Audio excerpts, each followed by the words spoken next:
A total credit for sponsoring and initiating the entire consciousness movement, counterculture events of the 1960s. Dr. Timothy Leary, the 1960s Johnny Appleseed of LSD. On a PBS interview, Timothy Leary let his hair down and admitted that he was carrying on Satanist Aleister Crowley's work and that the 1960s is when the plan began to come to fruition.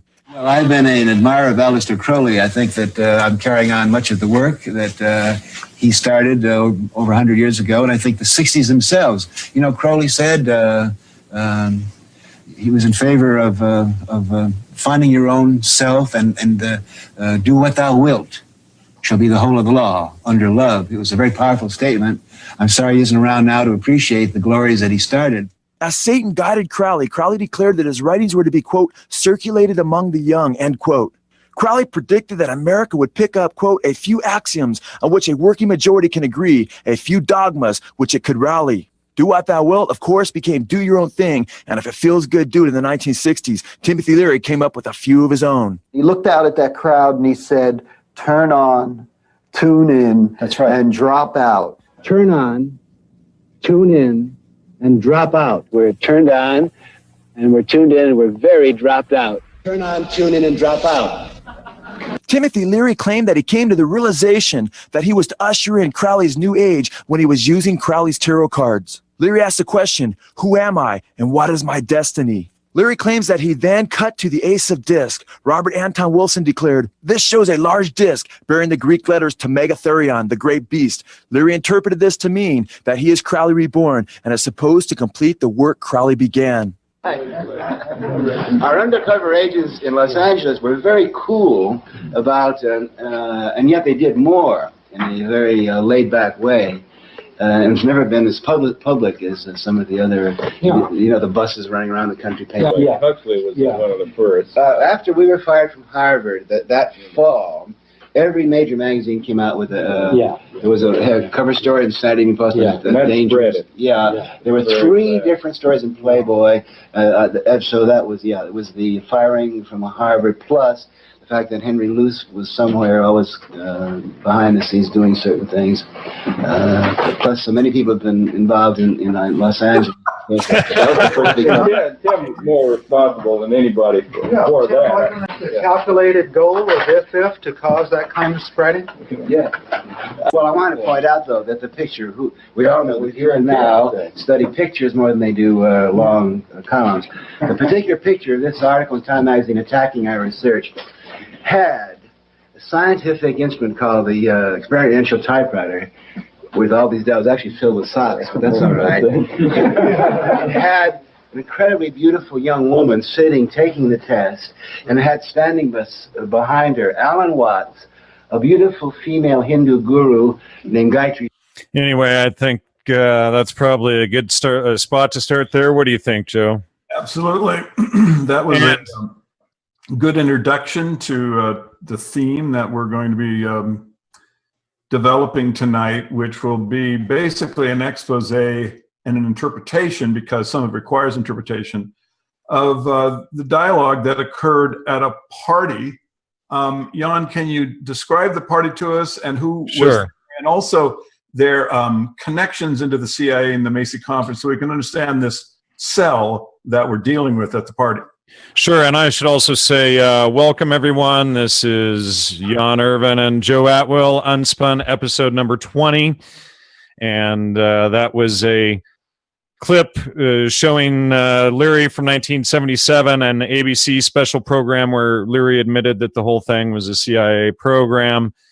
And the on-screen video here, who we have here, of course, that's Timothy Leary. This is Al Hubbard, the Johnny Appleseed of LSD, and he's actually wearing a police uniform there. And he was OSS, CIA, worked with SRI, etc.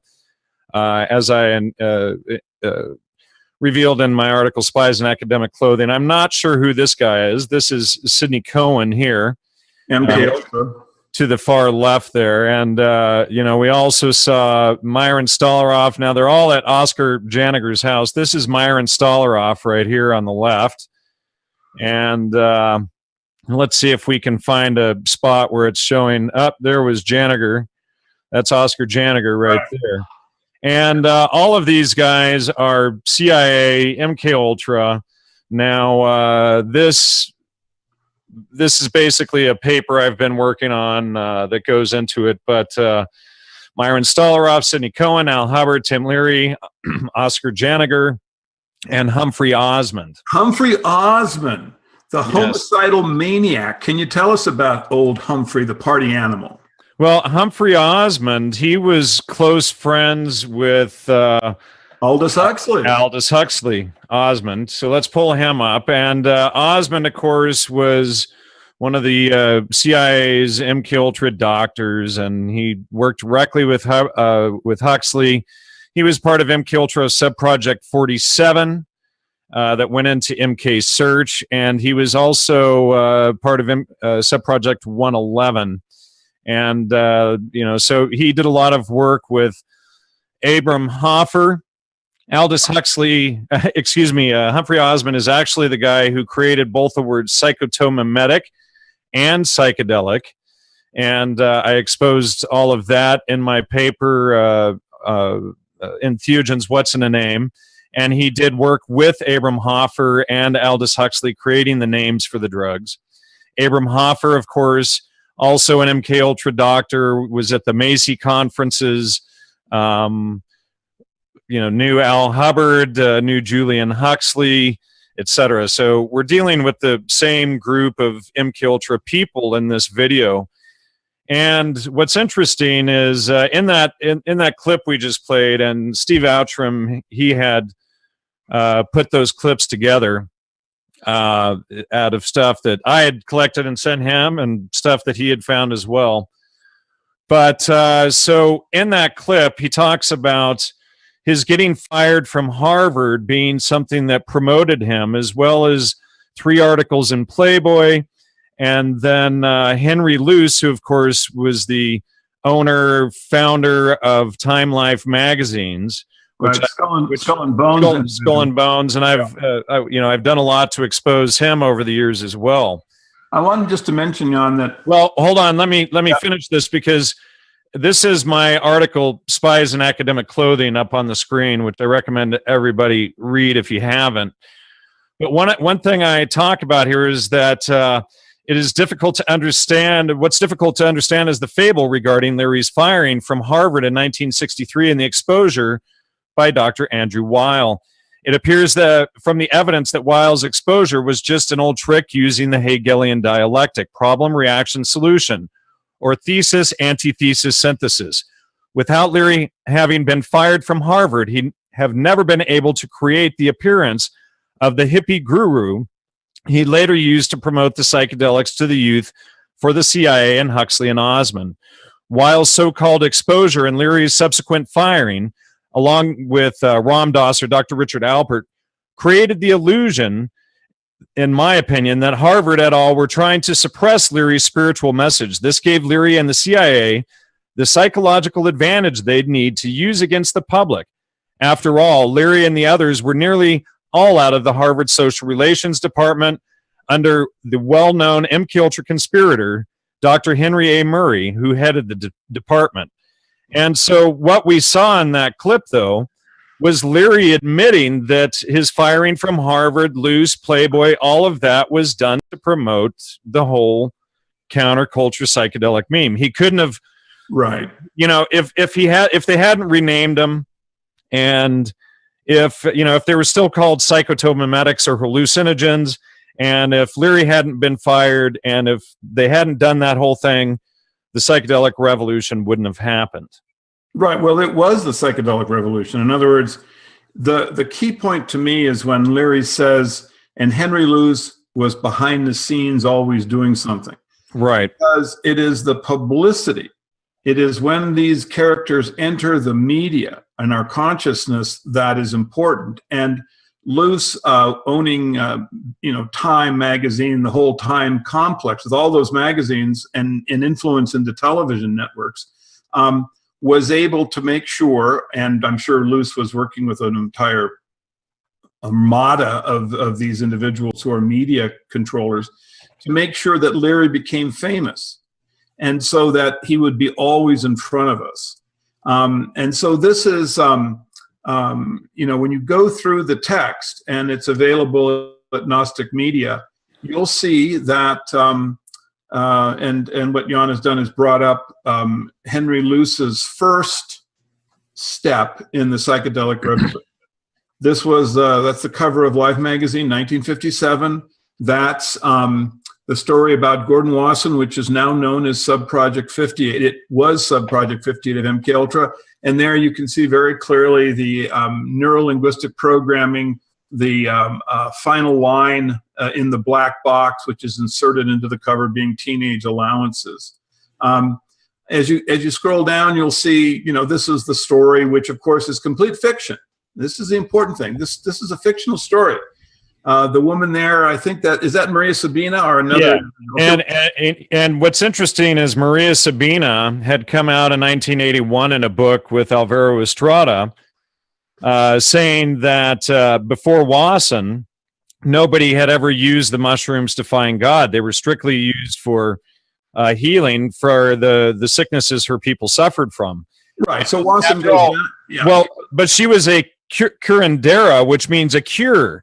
And so what they did was they turned her into a sabia, and then marketed her as this religious saint figure. And they actually went through 12 or 13 different shamans before they selected her. Wasn't the one that was in the village actually just a fat beer drinking guy, and they realized he wouldn't be good? Well, he was Aurelio is who you're talking about. Yeah. And Aurelio was a one-eyed butcher.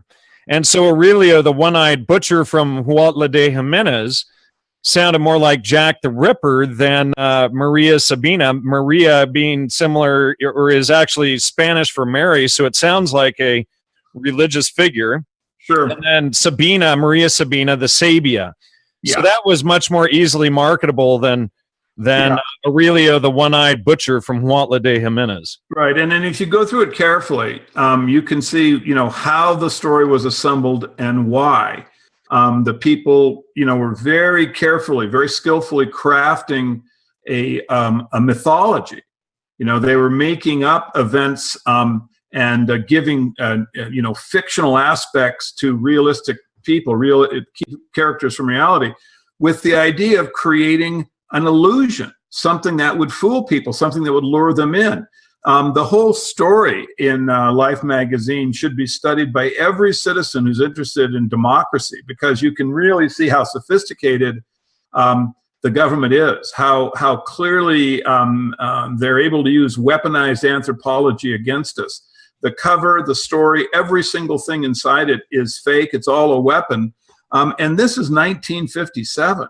So when you get to Leary, 8 years later, you're in the process of a long project to be able to start moving culture toward Woodstock, toward a debasement. And the text that we're going to be going through tonight will show that this group is relaxed. They're basically having a celebration party because they've been able to succeed in moving culture into a debased condition.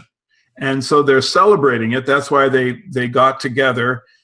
They don't believe that certain facts will ever be known by the public.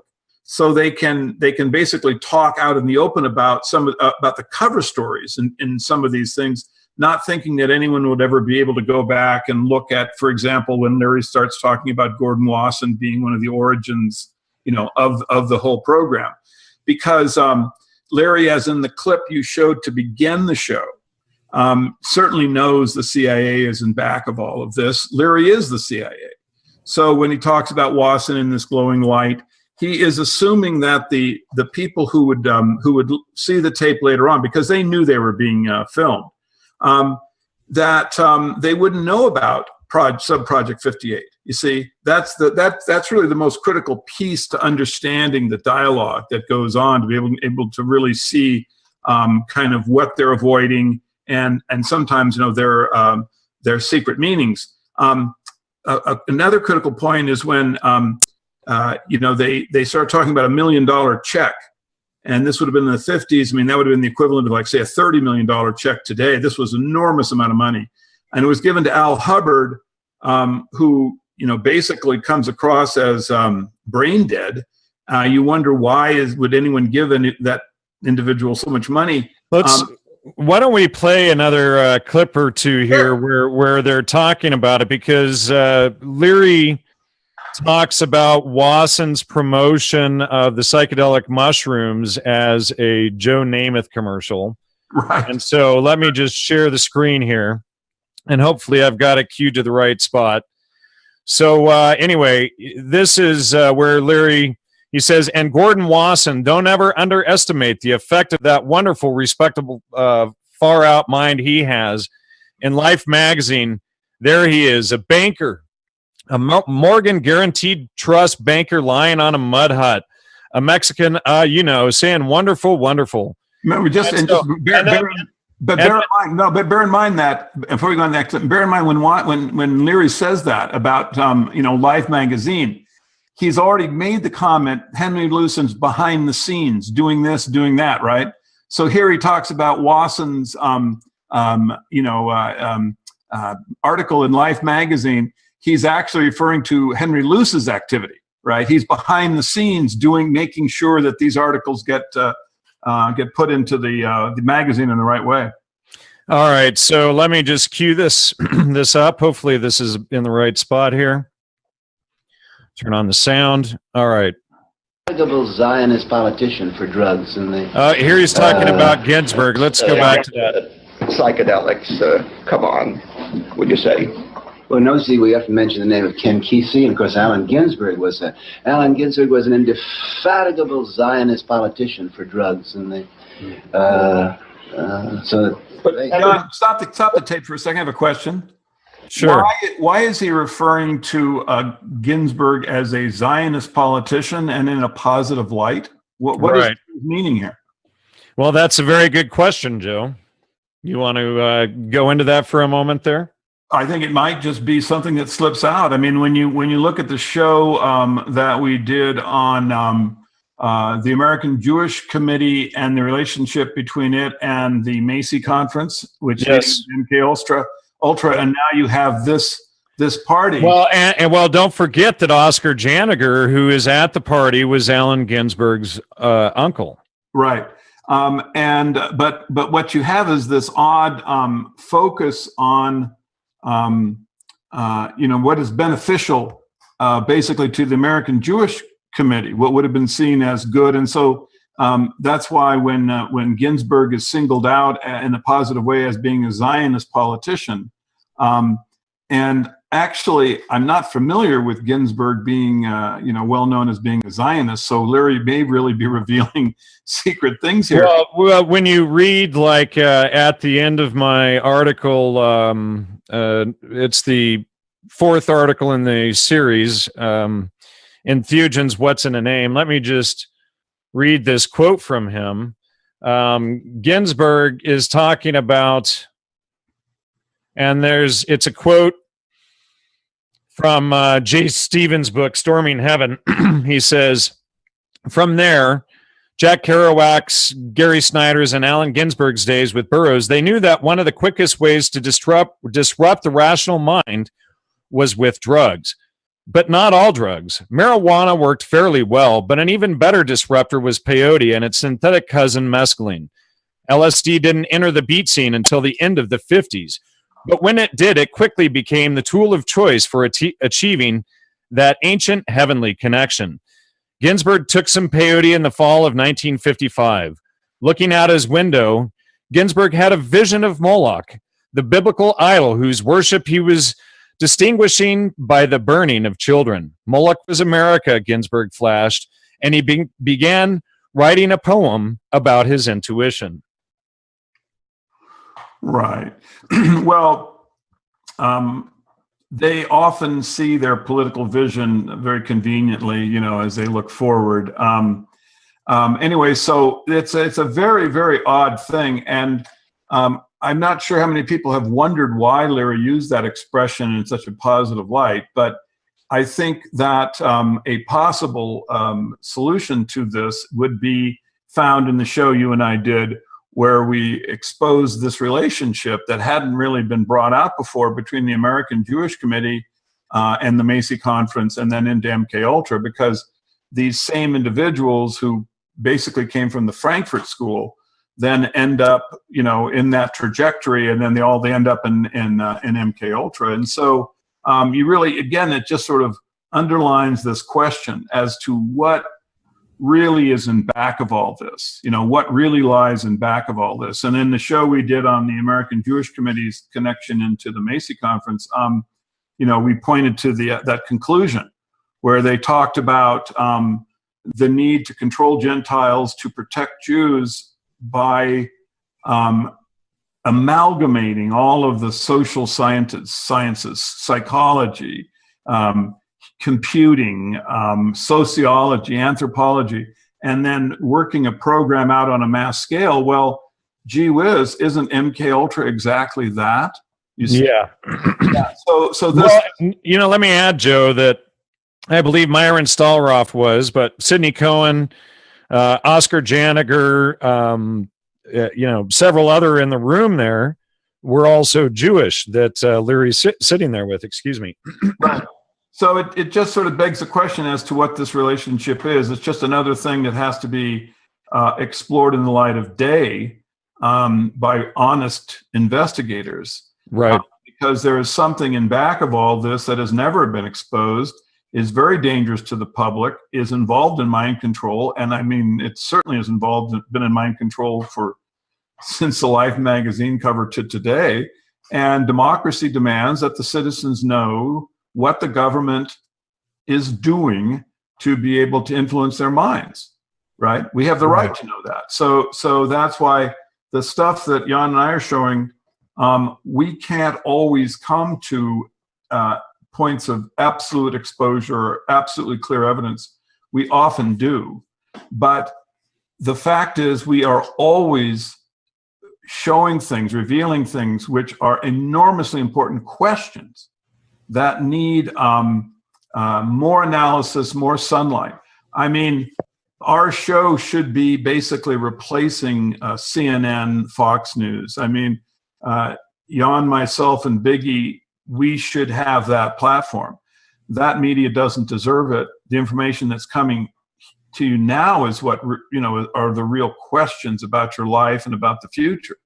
So, that's why we do this. And when you see things this clear, and we're going to now go into some of the material that Leary actually identifies cultural figures as agents right. of the project. Leary's going to talk about the project as something which creates mass psychosis, and then has a celebratory a moment, a kind of dancing LSD guru moment, where he and Al Hubbard are rhythmically exchanging hand claps over how wonderful it is that they were able to produce mass psychosis. And then you'll see that it is a secret society. At one point, they talk about an enormous sum of money. I think Stolaroff comes forward and says, we can't talk about this. This shouldn't be for the public. Yeah, it was Stolaroff. And then Sidney Cohen, MKUltra, and a homicidal maniac, if everything that we can, uncover. And Jan, I just want to say something. Look, when you call like Oscar, when Osmond, when we call he and Huxley homicidal maniacs, and sometimes we're just using the best research available because there is actual testament. If you go to, say, Colin Ross, about this guy being involved with experiments on children. Well, let me just read something here from you. Let's see. Leary. This is a conversation between Leary and Charles Slack in Storming Heaven. I really am a psychopath. I know you are, replied Charles Slack, but I'm one too. Leary, you aren't in my league at all. Right. And, this is humor, banter between friends, but it's also a revelation of what they really think about themselves. Absolutely. All right, let's go to this next clip. Yeah. What turned you on, Tim? I don't remember. And Gordon Watson. Don't ever underestimate the effect of that wonderful, respectable, far-out mind. Yes. In Life magazine, there is a banker, Morgan Guarantee Trust banker, lying on the mud hut of a Mexican, saying wonderful, wonderful. Oh, boy. Talk about Joe Namath commercials. Sid, we ran close to 1,000 people through, and each of these people were people that had considerable influence in their own right, and they were bringing the message out. Who turned down Cary Grant? So someone in this room, but I mean Cary Grant. Here what they're doing is they're talking about how they were bringing it to the public, and we also heard him talk about Life magazine and Gordon Wasson, and he says talk about Joe Namath commercials. Right, and this is why they can have this discussion in public, and even though and another why they can film it, because they're still talking cryptically, and this will be exposed when they talk about the money, that there is a kind. In other words, they're not. This is a limited hangout. They still have things they cannot, talk about completely. And you'll see, like, for example, like Hubbard, who was sort of the original Johnny Appleseed, is asked why he did it. Why he took decades of his life, supposedly risking, prosecution, even though he says that at other points he says that he's basically above the law, that he can, get people off of his back whenever he wants to, and that he can get Leary out of jail when he wants to, and they all agree with this. So some kind of and we're really well known that he was OSS, and documents have been released that he was working with Army and SRI, but when they ask him why he does it, why he did all this, he says he has no idea. I don't know. Right. Yeah. And so Leary realizes that that's kind of a breach of this line that they're always maintaining of not disclosing the real nature of the program. And so then Leary leaps in and he starts basically breaking the question as being trivial. He goes, oh, well, he says, Leary is always breaking it to a joke. Sorry. Right. He goes, what are you talking about? Are you talking about Freudian motives? Right. Right. Like that was our economic motives, our political motives. In other words, he's just trying to cover up for the fact that Hubbard has no explanation that he can articulate as to why he did it. So this is Leary leaping in and just keeping that line in the sand always established, so that you can't go across it and disclose too much, because they want to film this for some reason. I think it was a big deal to them. I mean, you have all the MKUltra people there. They're all in a room. Yeah, it's a reunion party, I think, Party. So they want to film it, and they want to gloat over what they've done. But even now, 20 years after the thing was created and after all of the damage that's been done and how it's actually now winding down, basically, the whole counterculture phenomena into something else, they still have to maintain decorum. And decorum is this, MKUltra secrecy line. It's always being maintained. You can really only understand the text when you do the research into MKUltra and know how the agents work, know who they are. It's just knowing who in the room that you have there, their relationship into the CIA, makes the whole thing preposterous, right? This is supposed to be a counterculture celebration, and everyone in the room is a CIA agent. I mean, what kind of a counterculture is that? You see? So, exactly. Anyway, let's go to the next clip here. Hopefully I've got it queued correctly. You always do, Jan. Well, that last one I didn't. It was a minute and a half too far forward. Happened, and no one has ever really told us what was going on in Los Angeles during those years. I think much more was done down here. There was a much wider range. We're not back far enough. Hold on a second. Have had to walk out on and trying to integrate that and still move along and do what they had to do.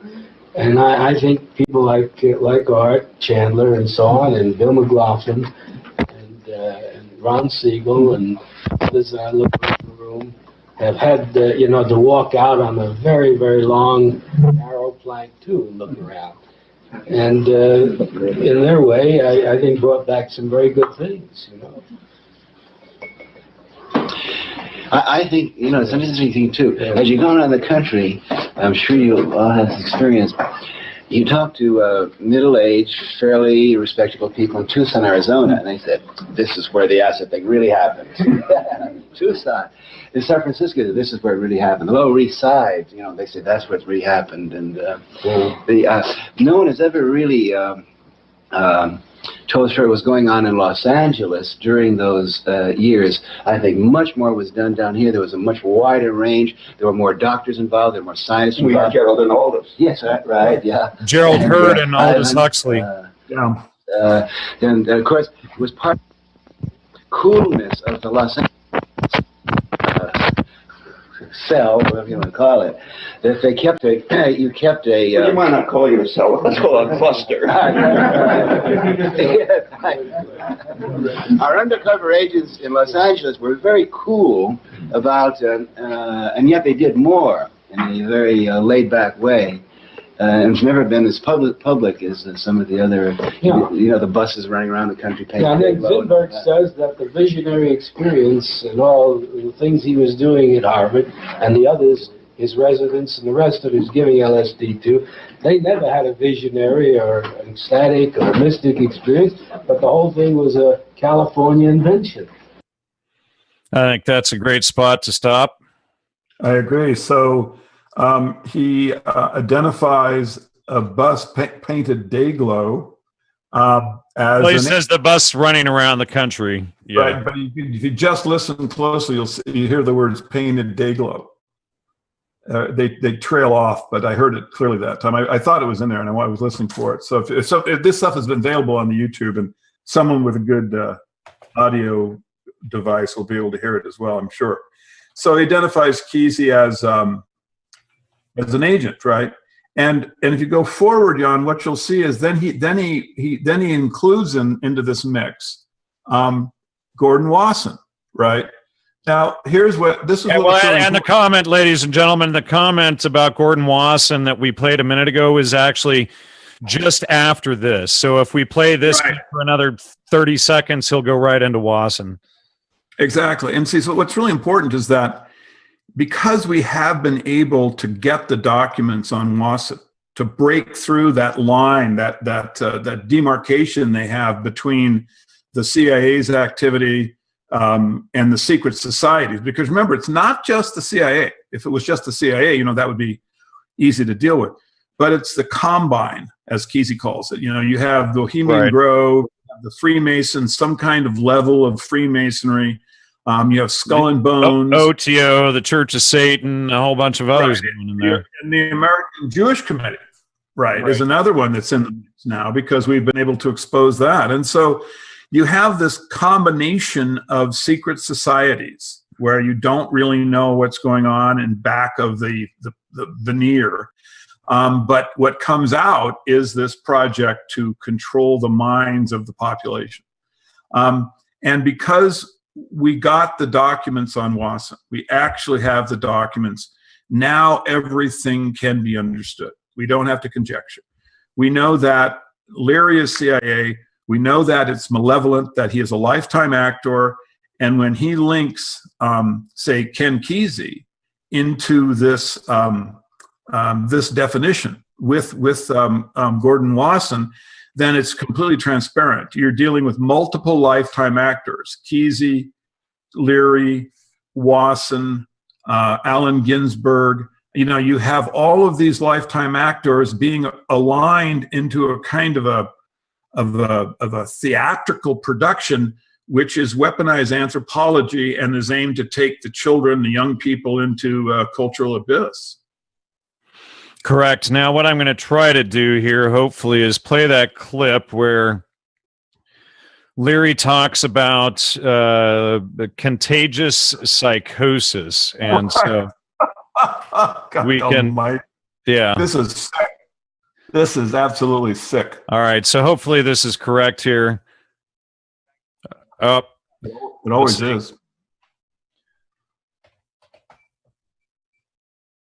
Okay. Hold on, I gotta get the right button going here. Too many buttons, ladies and gentlemen.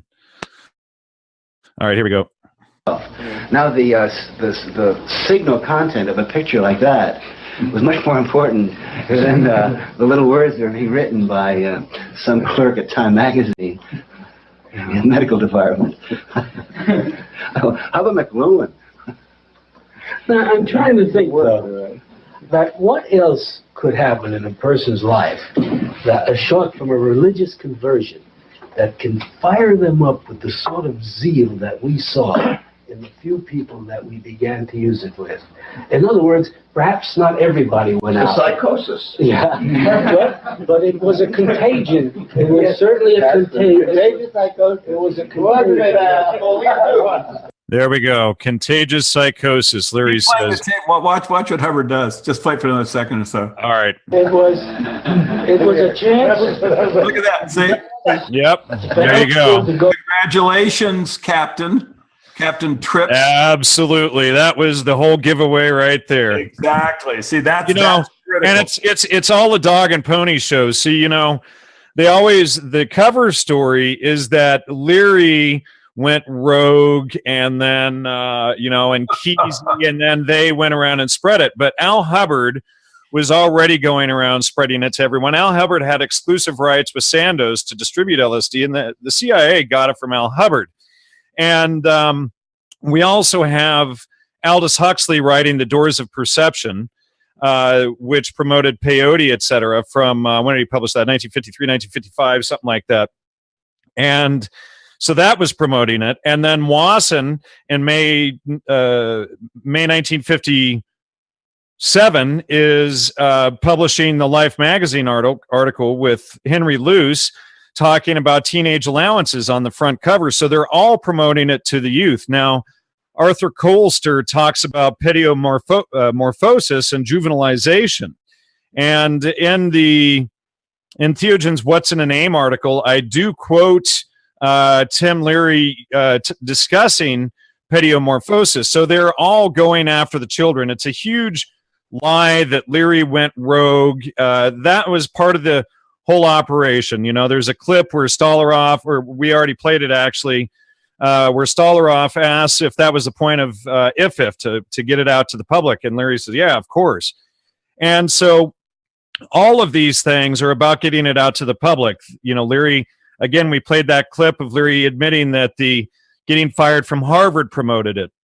The Playboy magazine articles, all of these things were staged to promote psychedelics out to the public. So this group of people that we've been showing this clip from, these are the core guys behind it, including Aldous Huxley and Gerald Hurd and Ken Kesey, who aren't there. Right.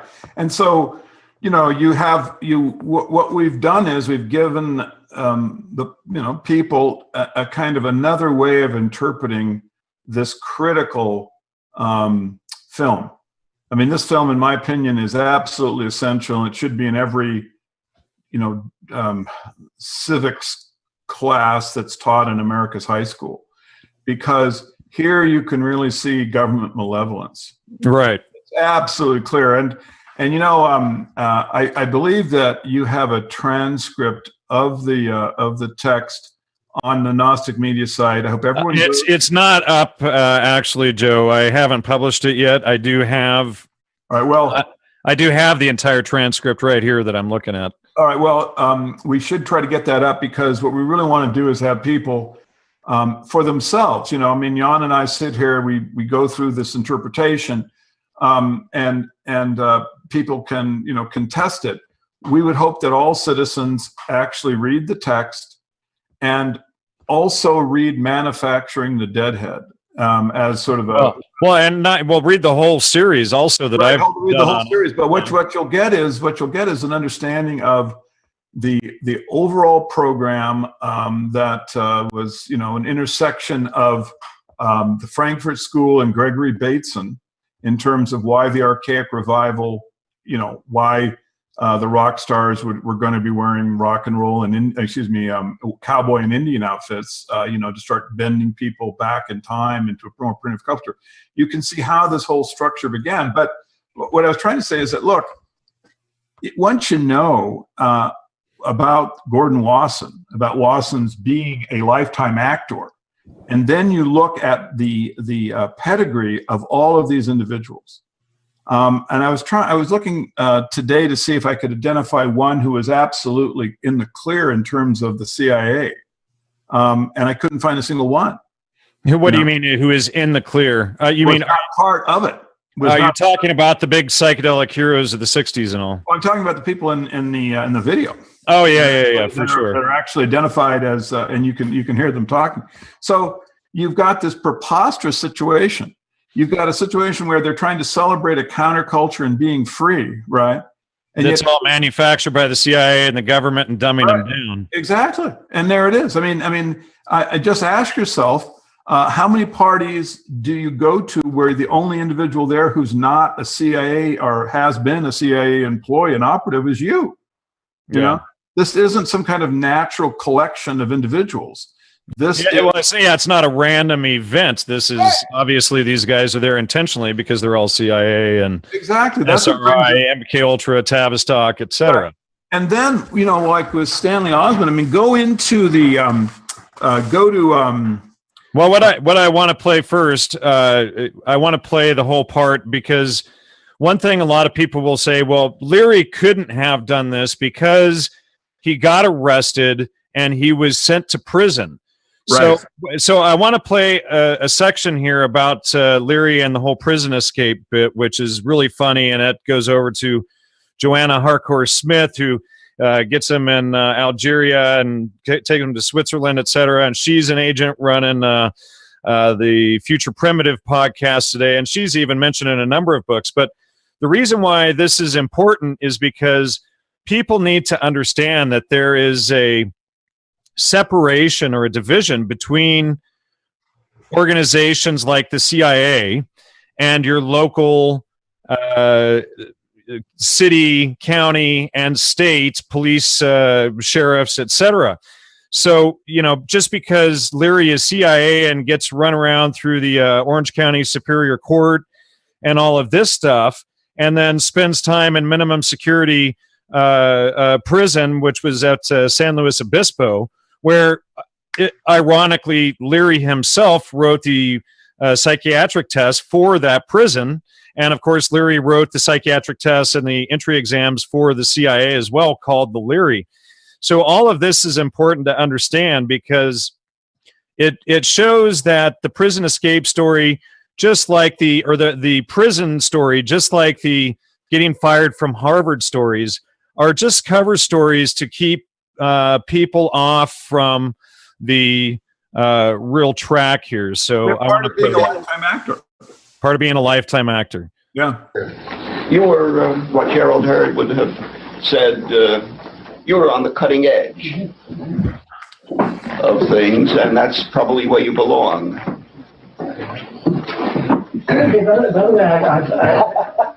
Tim, I don't think I will congratulate you on writing one of the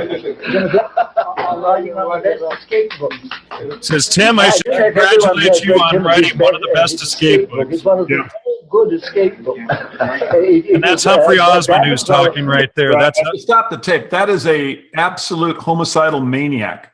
This individual did experiments on children. Colin Ross, who is a psychiatrist in Canada, can help clarify his role in much of this. Go to that individual for documentation. I just wanted to interject that so people would know that this banter that we're watching is occurring between psychopaths.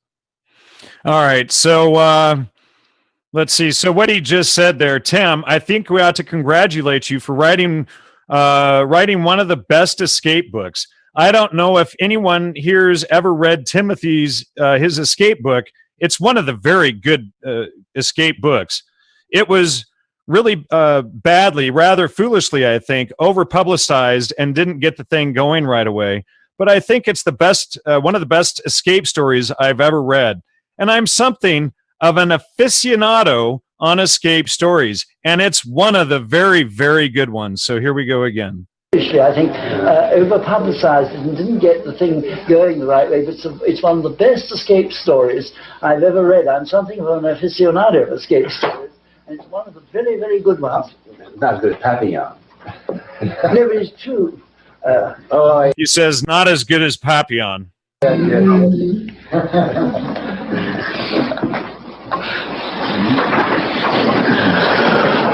Papillon gives you the feeling that it was being written for a movie. Unfortunately, yours hasn't been made into a movie, but it's a very good one. Well, I tried to sell the rights before the escape, but Hollywood wasn't ready. All right, ladies and gentlemen, did you hear that? So what Leary just said, I'm going to play it again. But it's a very good one. Well, I tried to sell the rights before the escape, but Hollywood wasn't ready. I tried to sell the rights before the escape, but Hollywood wasn't ready. Is that clear, everyone? Yep. Yeah. So it was that the whole escape thing was it's just a detail in the life of a lifetime actor.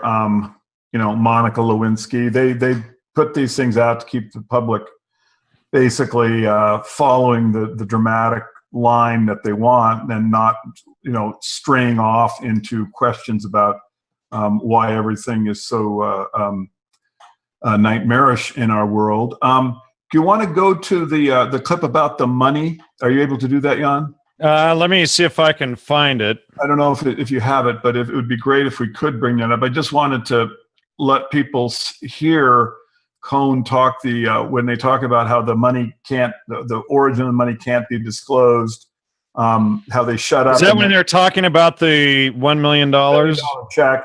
And then Cohen, he when basically the Stolaroff says, we can't talk about that.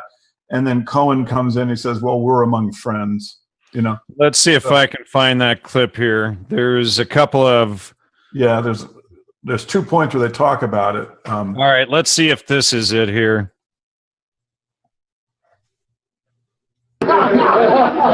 It's cost me and other people a lot of money since then. Listen, I'm not telling tales out because I know you've shown it to others as well as myself. Well, I think I was pretty kind of proud of it, but finally got down to $100,000. And then, of course, they all went away. This all cost a lot of money because there was no bills. This all cost a lot of money. Right. Okay, so obviously they're being paid. Someone is funding them to do all of this that they're talking about doing here. Anyone except those in charge for it themselves. That is only a couple of hospitals and 2 or 3 clinics. But all it cost a lot of money. It was before inflation or after? What? Inflation. When Sid wrote his paper on the complications, you remember that? And you. All right, so let's go to the next clip. I think I know where it's at now. Should be right about here. Now, what have you got to offer? Well, now, how do you figure this belonged business, Myron? What? Went back to where it belonged. How do you figure it? From the source. Huh? The person who furnished the money got it back. How? The person who furnished the money got it back. Hubbard, how? Well, we know how. We know how. But it's not a matter for I don't think it's a matter for public record. So what Stolaroff is admitting right there is that this video is for public record. Right. Exactly.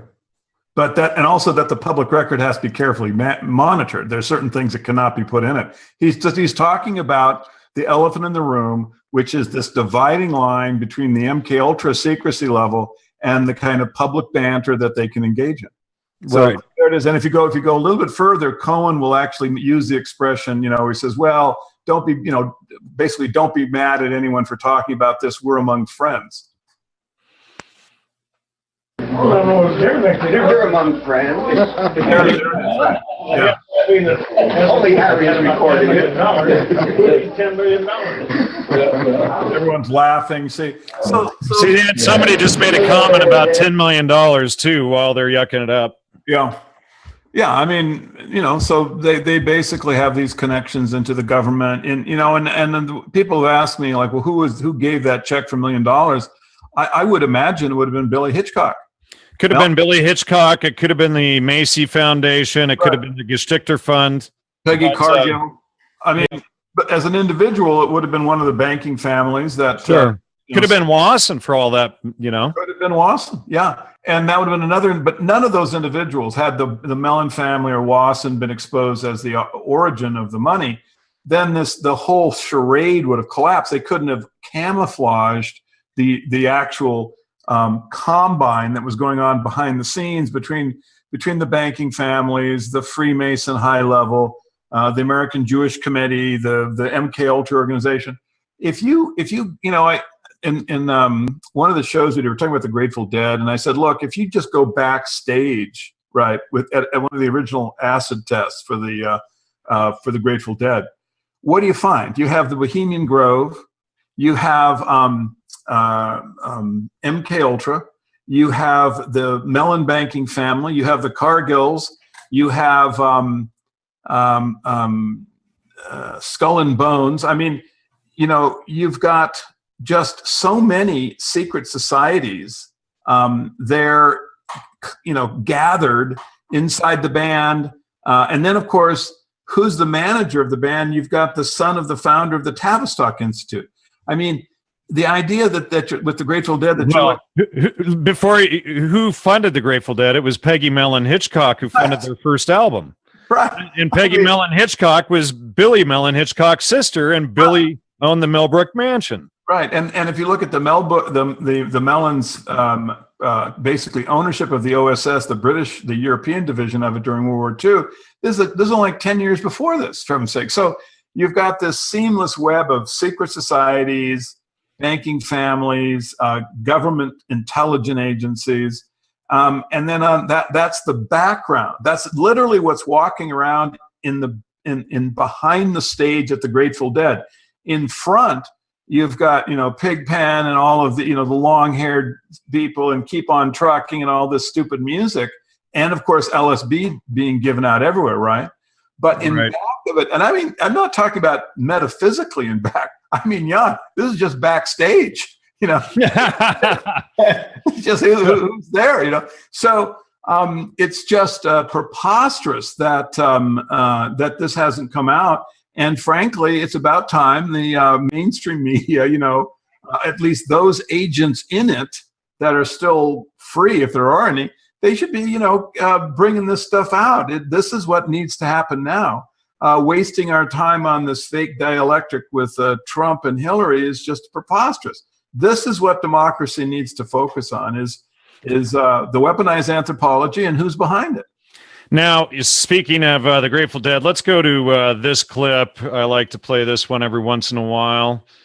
And this is Bob Weir of the Grateful Dead discussing working with or hanging out at Bohemian Grove and hanging out with General Bill McQuinn, who is the original head of the OSS. Yeah, I love this clip. Yeah, a lot of relatively well-known guys are members of that club. Basically, it was founded 130 years ago or so by artists and writers, for artists and writers.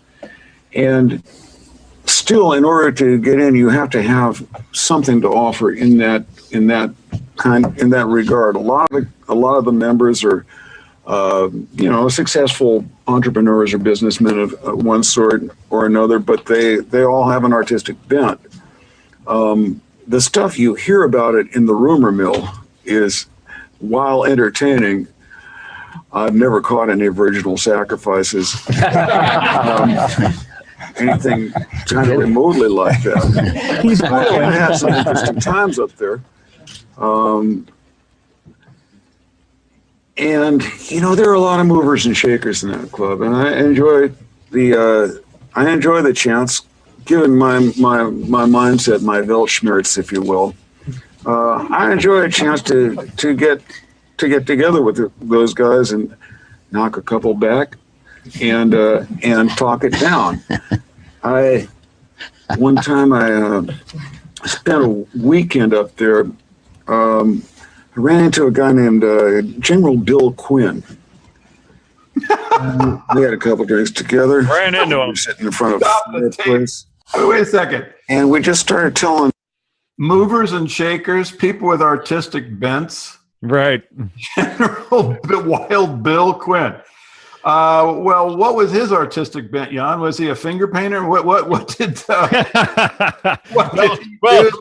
let's listen to Bob Weir tell us what he's famous for. We fell in together and we started telling, war stories. He was the guy that Hermann Goering surrendered, not his sword, but basically it was a mace. He surrendered he sought out Bill Quinn, Wild Bill Quinn, who was also the original head of the OSS, which became the CIA. He was a very, very interesting guy. And we just went back and forth. We had a crowd of people gathered around us at all times. And we'd about late afternoon, we'd wander onto the deck where the fireplace was, sit down, grab a couple of drinks, and just start going back and forth. That kind of stuff, these kinds of meetings and stuff like that are only going to happen there. Or only going to happen there. It's the only place where you can. Wait a second. Hey, Weir, have you ever turned around and gone backstage? You got a whole slew of OSS and CIA creeps riding back you. Meetings one of them. The meetings will only happen there. Robert Hunter and the rest have admitted. Unbelievable. Robert Hunter admitted he was an agent as well. They're all doing the acid tests. Ladies and gentlemen, these were, they were testing the effect of releasing out en masse to the public. Those were the acid tests. Yeah. Yeah, and so it's there is plenty here for the public to work with, come to Gnostic Media or Post Flaviana, where Jan and I will comment on all questions and the comments that you guys have. But the LSD reunion party is available on the internet, and I would hope everyone go to it and try to look at it from this perspective that Gordon Washington shows beyond any reasonable doubt you're dealing with lifetime actors. And so this party has this elephant in the room. And just watch how many times when they walk up to it, Leary or someone, will deflect them away from going any further in the conversation, because this is dangerous. So it's a sick world, and we have a very diseased component of our government that needs sunlight. Yeah, well, that would be a massive understatement, to say the least. And I think it's really important for people to understand that you can't approach this thinking that you already have all of the answers, because you've heard the official storyline repeated over and over and over, how things supposedly happened. If you, as the old Thomas Pynchon quote, if you ask the wrong questions, they don't have to worry about the answers. And so if you approach this the wrong question, and you don't have to worry about them coming up with the right answers. Right. But if you're asking the right questions, and first off, not approaching this as though you already know how things happen, when you haven't, at minimum, studied every single book on the topic and gone through and analyzed the data and look at their contradictions and things, then you probably don't know it too well. And there's a whole lot more to learn there that really sheds light, such as this video, and going through, looking at the transcript of it, thinking about what they're saying, the context of it, the money, the advertising through the firing and through Playboy and Life magazine and all of this stuff. They're admitting it all right there in front of everyone.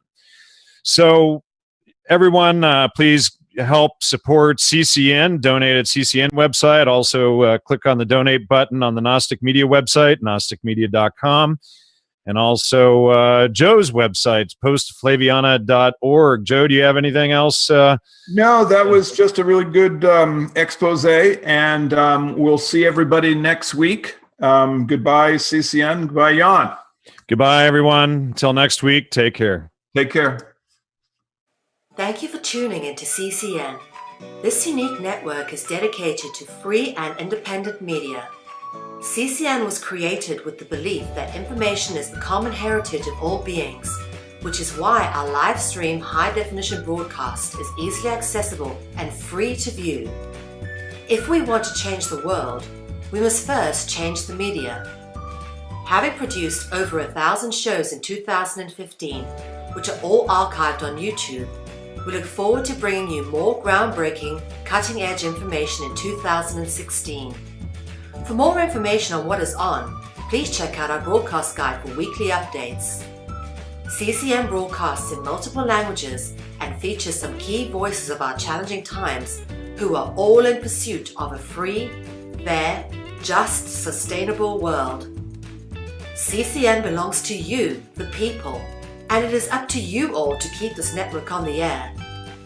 Please contribute to the Network Support Fund or visit the CCN shop.